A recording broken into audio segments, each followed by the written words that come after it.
For our next keynote address, please join me in welcoming Jim McCarthy, Global Head of Innovation and Strategic Partnerships for Visa.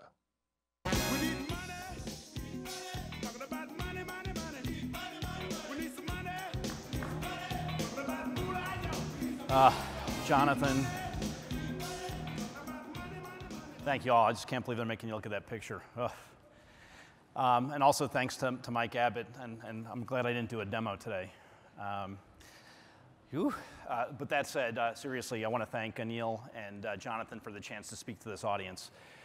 There really isn't a more pivotal time in my mind in the payments industry than the time we find ourselves in. And I look around this room at the mix of folks from different industries, from different companies, from folks that maybe at one time or another Visa thought of as a competitor, to those that have been partners for a long time, to folks that have technology backgrounds, to folks that are in the payments business.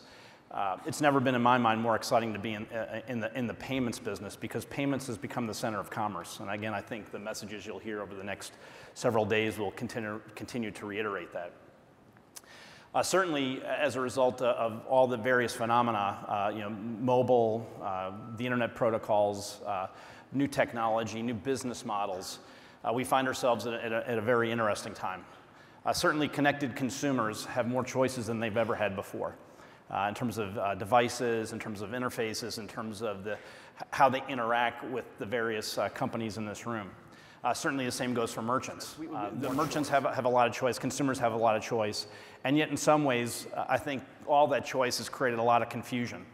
Where the payments industry has grown up around really standards and solving for consumer and merchants' pain points, we find ourselves at a time where, while the technology is wonderful, a lot of the things we've done collectively have created more confusion than they've created answers. Certainly from a Visa perspective, when we think about this, we have lots of discussions internally about how to frame these questions and how do we make sense of it. And not surprisingly to a number of you, this answer makes sense if you work at Visa. We look at our core, our fundamentals. What are we, who are we at our core? And for us, that's VisaNet. Now, when I talk about Visa, though, I want to make sure I'm clear. It's not the Visa that we all know. I've been at Visa 15 years, and the Visa that we all know is the product of 40-plus years of evolution. When I think about Visa, the team that I work with, the team that I work for at Visa, we really go back to the fundamentals, the principles that is Visa, which was an idea that a handful of folks got together and started to think about solving consumers' pain points. And Dee Hock, who was the founder of Visa 40 years ago, had a great idea, worked with Bank of America in particular, and the Bank AmeriCard, and convinced the bank that going open and giving access to the power of the network, that creating a system that allowed a consumer to access their funds in any means, at any time, anywhere, 24/7, would solve consumer and merchant pain points and drive commerce. I mean, a very, very simple idea, and yet when you think about what we've become, it's really moved far away from that concept.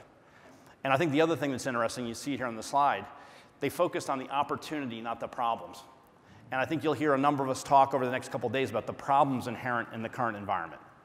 And for us at Visa, it really is all about thinking about the principles that really built this company and how we can apply them to today's evolution that's in front of us, because I think that's where the real unlocking of the power of the network will come to full fruition.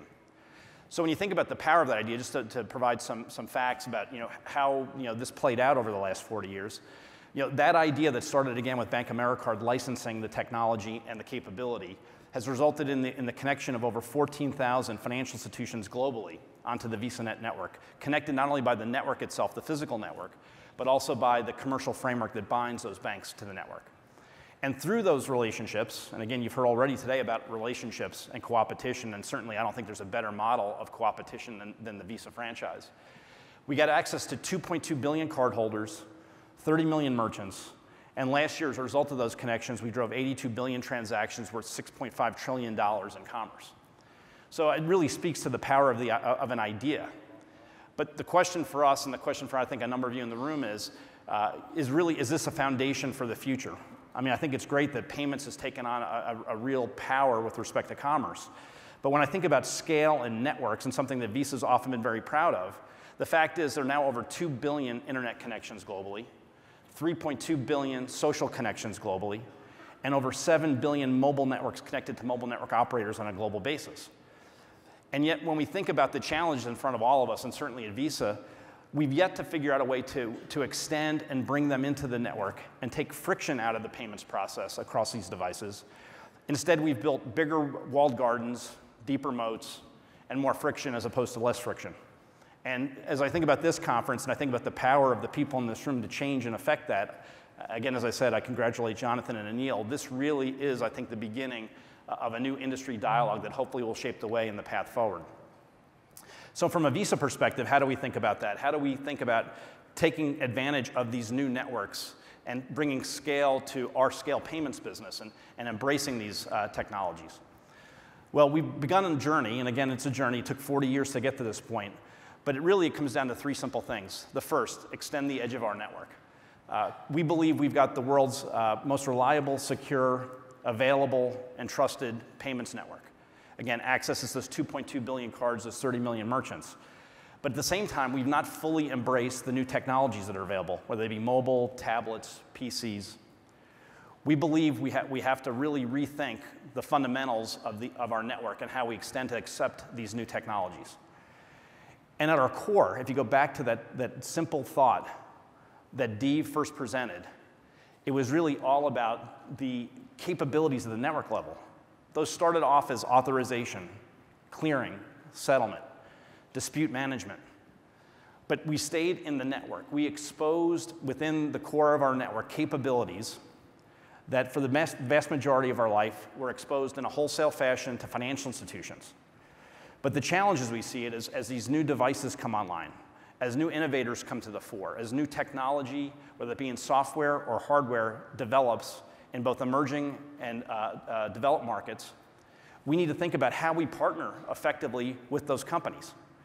Today, we give the industry very little options.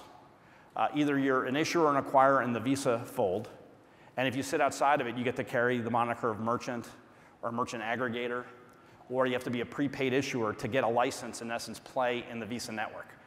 So we need to extend access to our capabilities in an open, easy-to-use way to basically make VisaNet more consumable to the parties that want to innovate on behalf of financial institutions, consumers, and merchants.